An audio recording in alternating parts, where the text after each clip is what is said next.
Hello दोस्तों, आप सभी का स्वागत है हमारे यूट्यूब चैनल में। दोस्तों, टेक्निकल क्वेश्चन की सीरीज़ में आज मैं कुछ और इम्पोर्टेंट क्वेश्चन लेकर आया हूं जो आने वाले एग्ज़ाम के पॉइंट ऑफ व्यू से बहुत इम्पोर्टेंट है। दोस्तों, अगर चैनल में नए हो तो चैनल को सब्सक्राइब कर लें और बेल आइकन प्रेस कर लें इसी तरह रेगुलर वीडियो पाने के लिए। तो आज की क्वेश्चन सीरीज़ स्टार्ट करते हैं। आज का पहला प्रश्न है, बेंच वाइज की ऊंचाई कारीगर के डेढ़ डेज बराबर रखी जाती है। ऑप्शन ए है कंधे के बराबर, कोहनी के बराबर, सिर के बराबर या फिर घुटने के बराबर।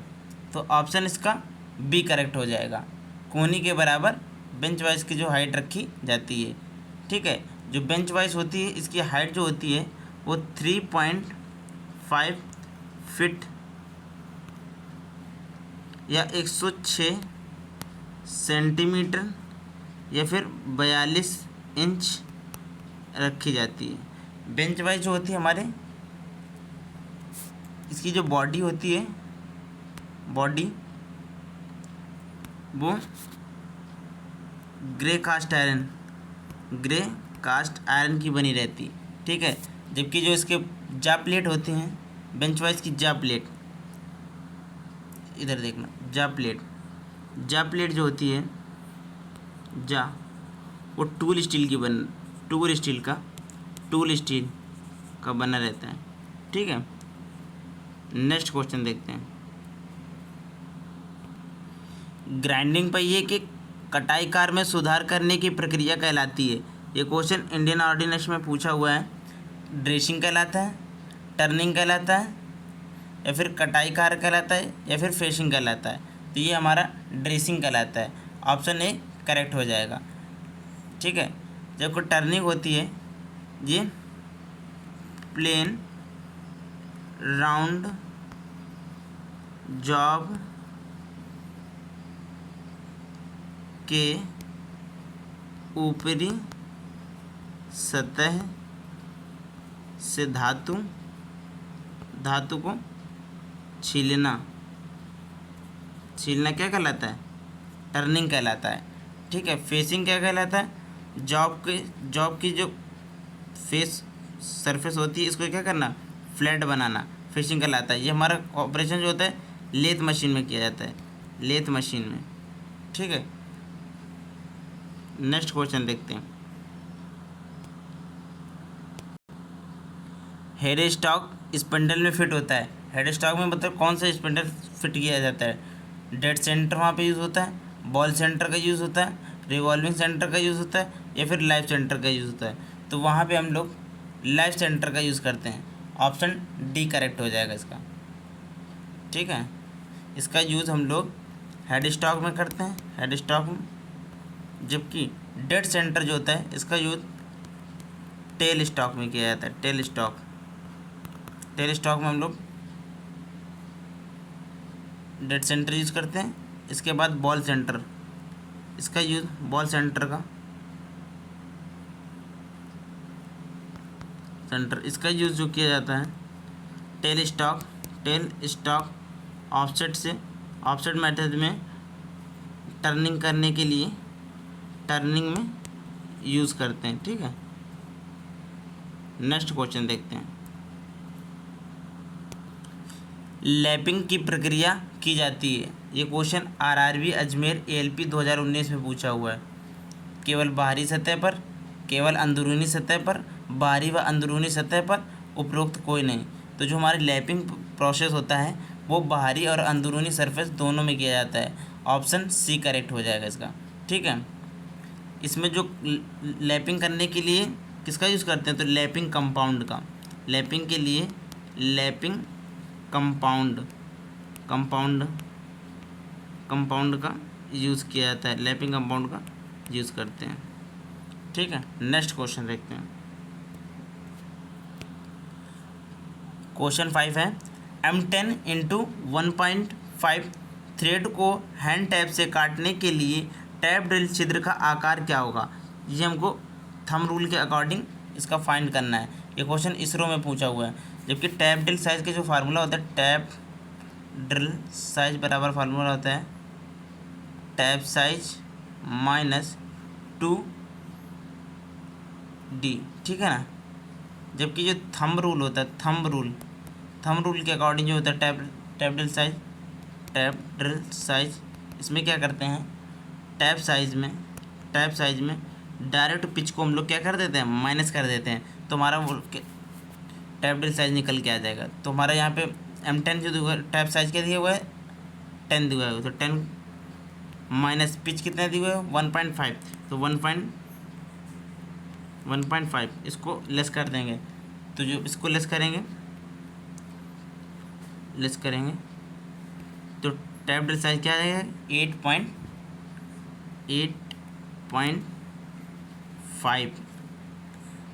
mm आ जाएगा। ठीक है,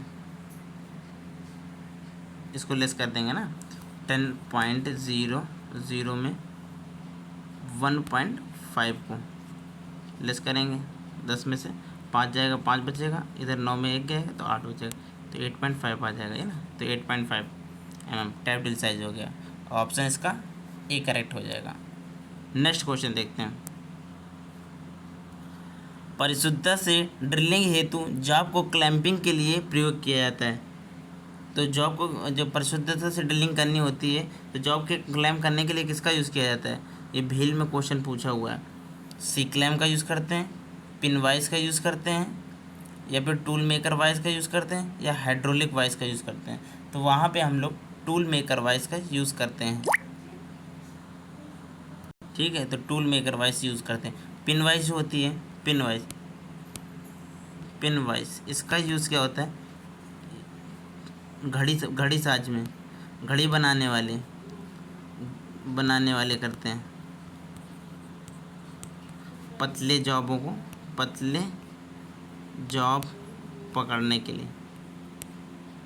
पकड़ने में, ठीक है ना, पकड़ने में किया जाता है। ठीक है, नेक्स्ट क्वेश्चन देखते हैं।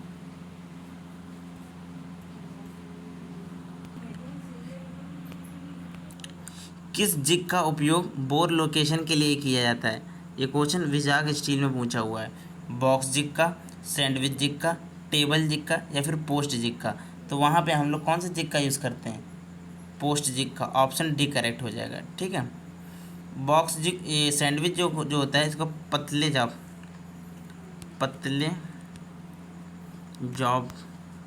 में ड्रिल करने में। ठीक है, जबकि टेबल जिग जो रहता है, टेबल जिग इसका यूज़ हम लोग जब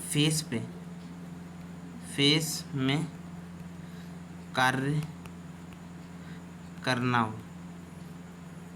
ठीक है, बॉक्स जिग ये बॉक्स के शेप में रहता है, इसमें कई सारे इस तरह से पॉइंट बने रहते हैं। इसका यूज़ हम लोग छोटे जॉब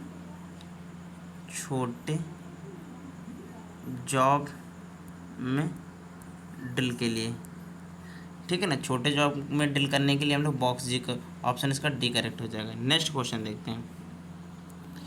बहुत कम मेटल हटाने के लिए कौन सा रीमर प्रयोग किया जाता है, ये क्वेश्चन DRDO में मशीनिस्ट ट्रेड में पूछा हुआ है। सेल रीमर का, एडजस्टेबल रीमर का, टेपर रीमर का, या मशीन रीमर का। तो वहाँ पे हम लोग कौन सा रीमर यूज़ करेंगे जहाँ पे मेटल का रिमूव करना होगा, तो वहाँ पे हम लोग एडजस्टेबल रीमर का यूज़ करते हैं। ऑप्शन बी करेक्ट हो जाएगा। ठीक है, नेक्स्ट क्वेश्चन देखते हैं। फाइल इससे निर्दिष्ट होता है, ये क्वेश्चन इंडियन ऑर्डिनेंस फैक्ट्री में पूछा हुआ है। लंबाई और आकार से, लंबाई, आकार और कट के प्रकार से, या कट के प्रकार से। तो जो हमारा फाइल होता है, फाइल यानी कि रेती, वो हमारी लंबाई, आकार और कट के प्रकार से निर्दिष्ट किया जाता है। ऑप्शन सी करेक्ट हो जाएगा इसका। लंबाई के अकॉर्डिंग जो फाइल होती हैं हमारे 100 mm से 450 mm यानी कि 450 mm के साइज़ में मिलती हैं। जो हमारी फाइल होती हैं ये हमारी हाई कार्बन स्टील की बनी रहती हैं। ठीक है, लंबाई के अकॉर्डिंग जो होती हैं 100 से 450 mm आकार में जैसे कि फ्लैट फाइल आती है, flat file, square, round, half round, है ना, ट्रेंगुलर, ये सभी क्या है शेप के आधार पर। कट में single cut, double cut, रास्प cut, curve cut, spiral cut, ये कट के आधार पर हो जाएंगे। ठीक है ना। नेक्स्ट क्वेश्चन, ये सारे क्वेश्चन पूछता है, इन्हें याद जरूर रखना। नेक्स्ट क्वेश्चन देखते हैं। निम्नलिखित में से कौन सा नट हैंड वाइस में उपयोग किया जाता है? ये क्वेश्चन इसरो में पूछा हुआ है। थंब नट का, या फिर हेक्सागोनल नट, या फिर चक नट, या फिर विंग नट। तो यहाँ पे हम लोग जो हैंड वाइस में नट का यूज़ करते हैं वो विंग नट का यूज़ किया जाता है। ठीक है, ऑप्शन डी करेक्ट हो जाएगा। जबकि चक नट जो होता है इसे हम लोग लॉक नट भी बोलते हैं, लॉक नट बोलते हैं। ठीक है ना, इसको लॉक नट भी बोलते हैं। हेक्सागोनल सबसे ज़्यादा यूज़ किया जाने वाला नट, सबसे ज़्यादा पूछता है, सबसे ज़्यादा यूज़ किया जाने वाला जनरली जो नट होता है वो कौन सा नट होता है? हेक्सागोनल नट होता है। थंब नट जो होता है इसका यूज वर्नियर कैलिपर में फाइन एडजस्टमेंट और वर्नियर हाइट गेज में फाइन एडजस्टमेंट के लिए किया जाता है। ठीक है, इसमें जो नर्लिंग रहती है इस तरह से नर्लिंग की रहती है, स्टेट नर्लिंग। ठीक है ना, नेक्स्ट क्वेश्चन देखते हैं। निम्नलिखित में से कौन सा एक ठोस लुब्रिकेंट का सर्वोत्तम उदाहरण है? ये क्वेश्चन डीएमआरसी में पूछा हुआ है। ग्रेफाइट, मोबिल, वसा तेल, सिंथेटिक ऑयल। तो जो हमारा सॉलिड लुब्रिकेंट होता है वो हमारा ग्रेफाइट होता है। ऑप्शन ए करेक्ट हो जाएगा। ठीक है ना, नेक्स्ट क्वेश्चन देखते हैं। रोलर बियरिंग में संपर्क क्षेत्र होता है। ये क्वेश्चन एएलपी में पूछा हुआ है। बाहरी सतह का, बिंदु का, रेखा का, या फिर उपरोक्त कोई नहीं। तो जो हमारे रोलर बियरिंग होते हैं उनमें रेखा यानी कि ऑप्शन सी करेक्ट हो जाएगा। जबकि हमारी जो बॉल बियरिंग होती है, बॉल बियरिंग, उसमें पॉइंट कांटेक्ट यानी बिंदु यानी कि पॉइंट कांटेक्ट रहता है, पॉइंट कांटेक्ट रहता है। ठीक है, जबकि इसे रेखा कांटेक्ट यानी कि इसमें लाइन कांटेक्ट रहता है, लाइन कांटेक्ट रहता है। ठीक है, इसमें इनका यूज जो होते हैं ये भारी लोड में करते हैं, भारी लोड, हैवी लोड के लिए इसका यूज़ करते हैं। ठीक है ना, जो हमारे जिसमें रेखा कांटेक्ट यानी लाइन कांटेक्ट रहता है, इसमें roller bearing, taper roller bearing, ये सारी बियरिंग आते हैं। ठीक है, नेक्स्ट क्वेश्चन देखते हैं। सामान्य उद्देश्य के लिए ड्रिल का हेलिक्स कोण होता है, कितना होता है? 90 डिग्री, 37 डिग्री, 55 डिग्री या 27.5 डिग्री। तो जो हमारा ऑप्शन डी करेक्ट हो जाएगा, 27.5 डिग्री हेलिक्स एंगल रखा जाता है। ठीक है, 90 डिग्री जो होता है ये एंगल किसका होता है? तो ये स्क्वायर थ्रेड का एंगल रहता है। ठीक है, जबकि 55 डिग्री जो एंगल होता है ये BSW, ठीक है ना, सारे क्वेश्चन पूछता है, BSF और BSP thread, BSW thread, BSF thread और BSP थ्रेड, इन सभी का एंगल जो होता है वो 55 डिग्री होता है। ठीक है, नेक्स्ट क्वेश्चन देखते हैं। चित्र में दर्शाए गए नट के प्रकार को पहचानें। ये क्वेश्चन यूपी आर्मी में 2021 में पूछा हुआ है। ये स्लॉटेड नट है, कैसल नट है, स्वान नट है, या फिर विंग नट है। तो ये हमारा कैसल नट है, ऑप्शन बी करेक्ट हो जाएगा। ठीक है ना, विंग नट जो होता है इसका यूज़ हैंड वाइस या हेक्सा ब्लेड में यूज़ करते हैं। ठीक है ना, इसके बाद स्वान नट जो होता है इसके बॉडी में हाफ में कट लगा रहता है स्वान नट में। ठीक है ना, स्लॉटेड नट, कैसल नट जो होता है इसके बॉडी के ऊपर स्लॉट कटा होता है, जबकि जो स्लॉटेड नट होता है उसके बॉडी में ही स्लॉट कटे रहते हैं। ठीक है ना, नेक्स्ट क्वेश्चन देखते हैं। लेथ मशीन पर जिस असेंबली में औजार को पकड़ा जाता है उसे कहते हैं। ये क्वेश्चन DRDO में फिटर ट्रेड में पूछा हुआ है। उसे टूल पोस्ट बोलते हैं, टूल होल्डर बोलते हैं, टूल ग्रिप बोलते हैं, या इनमें कोई नहीं।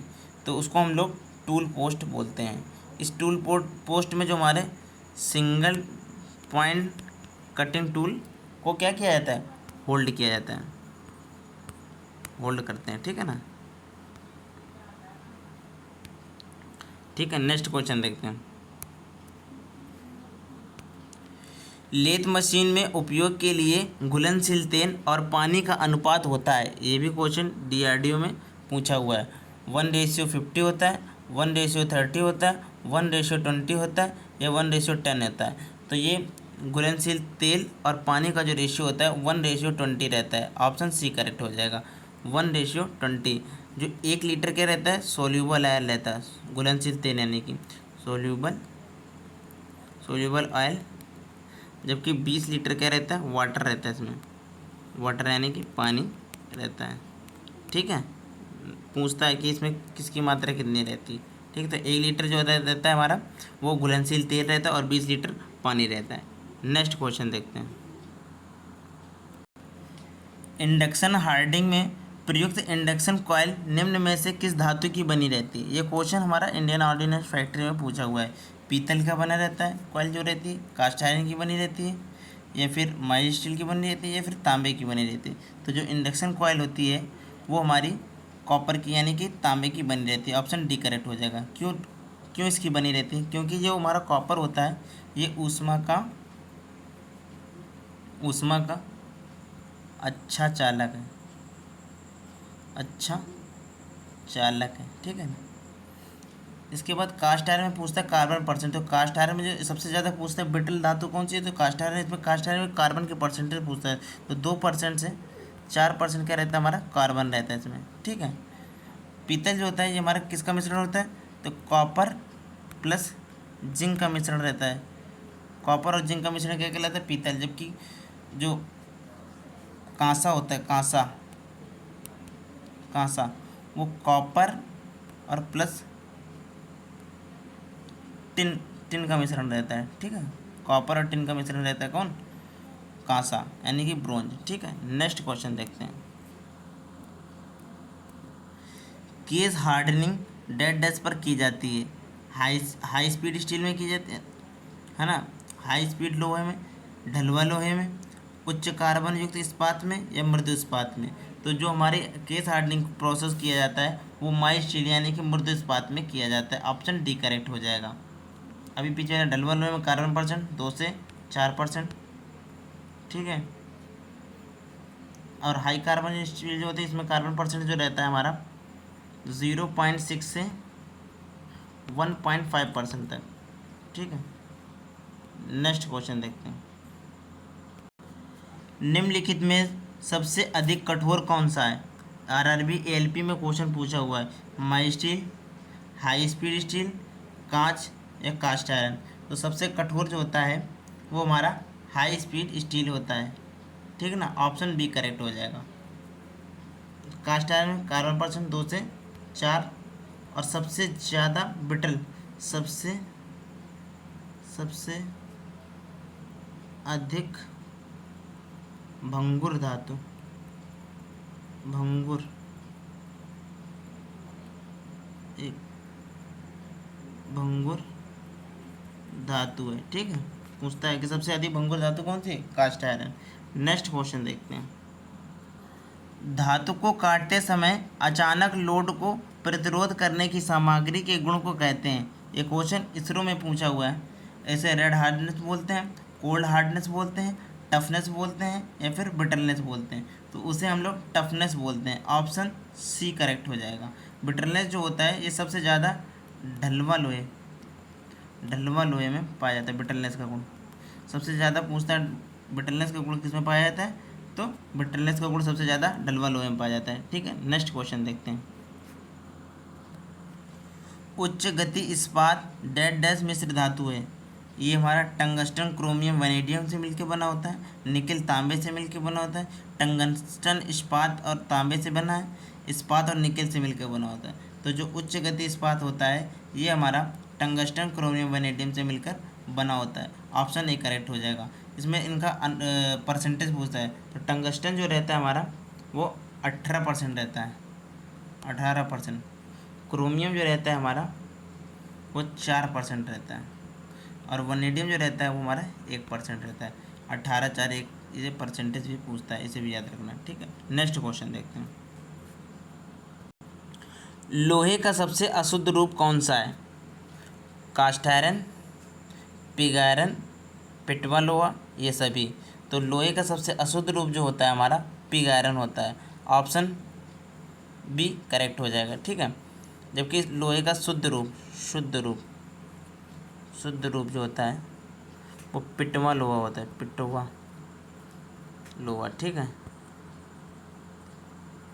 इसमें कार्बन का जो परसेंटेज होता है, कार्बन 0.02 से 0.05% तक, और जिसमें मेटल पाया जाता है, मेटल वो 99.99% तक पाया जाता है। ठीक है, कास्ट आयरन में कार्बन परसेंट बता दिए, 2 से 4% रखता है, सबसे ज़्यादा ब्रिटल धातु। ठीक है, नेक्स्ट क्वेश्चन देखते हैं। फोर्जिंग में ड्रिफ्ट का प्रयोग डेड डैश के लिए किया जाता है। ये क्वेश्चन भी इसरो में पूछा हुआ है। किसके लिए करते हैं? छिद्र ड्रिल करने में, ऑफसेटिंग में, बंकन में, छेदित छिद्र को बड़ा करने के लिए। तो हमारा फोर्जिंग में जो ड्रिफ्ट होता है उसका यूज़ हम लोग छेदित छिद्र को बड़ा करने के लिए करते हैं, जबकि ड्रिल मशीन में जो ड्रिफ्ट होता है उसका यूज़ स्पिंडल से ड्रिल को बाहर निकालने के लिए करते हैं। ठीक है, बाहर निकालने में, जबकि फोर्जिंग में यूज़ होता है तो छेदित छिद्र को बड़ा करने के लिए हम लोग ड्रिफ्ट का यूज़ करते हैं। ठीक है, नेक्स्ट क्वेश्चन देखते हैं। वेल्डिंग करते समय व्यक्ति को डेड डैश का प्रयोग करना चाहिए। ये क्वेश्चन DMRC मेंटेनर में पूछा हुआ है। टोपी का, धूप के चश्मे का, डार्क ग्लास शील्ड का, मास्क का। तो वहाँ पे हम लोगों को डार्क ग्लास शील्ड का यूज़ करना चाहिए। ऑप्शन सी करेक्ट हो जाएगा। ठीक है, नेक्स्ट क्वेश्चन देखते हैं। स्लिप गेज का दूसरा नाम क्या है? ये क्वेश्चन RRB ALP में पूछा हुआ है। जॉनसन गेज बोलते हैं, टेपर गेज बोलते हैं, रिंग गेज बोलते हैं, या फिर प्लग गेज बोलते हैं। तो उसे हम लोग Johnson gauge, option A correct हो जाएगा। स्लिप गेज को हम लोग जॉनसन गेज या फिर गेज ब्लॉक भी बोलते हैं। क्या बोलते हैं? Gauge block. ये एक सेट में 112 पीस, 88 पीस या फिर 45 पीस के सेट में आते हैं। जो स्टैंडर्ड रहता है वो 112 पीस वाला रहता है। ठीक है, रिंग गेज जो होता है ये बाहरी गोल जॉब को चेक करता है, जबकि प्लग गेज अंदरूनी जॉब को, ठीक है ना, चेक करता है। ठीक है, नेक्स्ट क्वेश्चन देखते हैं। तो दोस्तों क्वेश्चन यहीं तक थे। आगे के क्वेश्चन हम लोग नेक्स्ट क्लास में डिस्कस करेंगे। तो दोस्तों इसी तरह रेगुलर वीडियो पाने के लिए हमारे यूट्यूब चैनल को सब्सक्राइब कर लें। धन्यवाद।